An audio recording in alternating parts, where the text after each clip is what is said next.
và này nơi tích trong Atlantic rồi New Jersey nơi chọn cái này sầm mót Atlantic và hello ô ní lúc không ai lúc làm score oh hello Hello, Sakura. can I have your signature Sakura. Hey.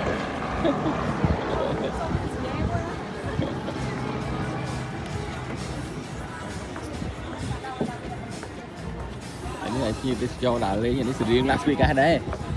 Las Vegas nơi nơi kháng nút ở sầm mót Atlantic ông thôi nhiều tiết gió và miền casino đó sẽ casino nó đẹp quá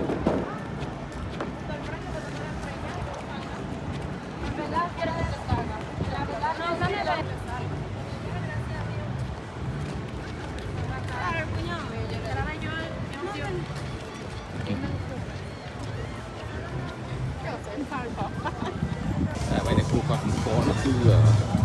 say không mà không cái cha đi từนี้là không mà đấy đi nơi thằng chân tế cảng này tại không cần cái cha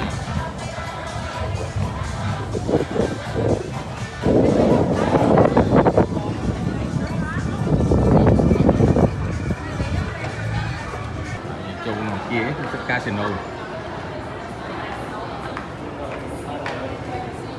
nhìn lại một lứa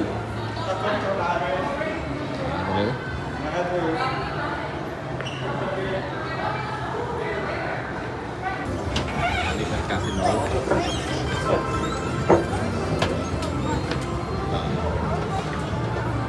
dương con món lý đấy là dương màu mà đồng nắng cứ làm bây giác dương châu mưa lại đang miền mà hôm mà để lựa nắng miền tam choáng miền casino bay bay ọt đi chậm lại thế nào như thế dương cùng đặt cho một dương nâng là bay cùng son sông mạng nâng là bay và xem kia dương là bay nên mình lên này cả casino phải chỉ sẽ thấy đi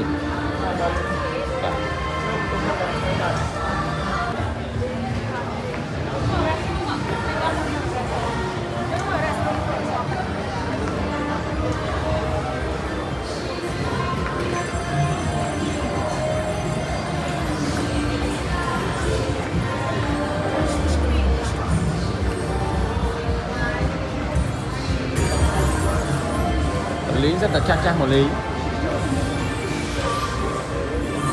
chắc hoặc lấy không một lý mà tới từ đây không một lý cái tôi tục tức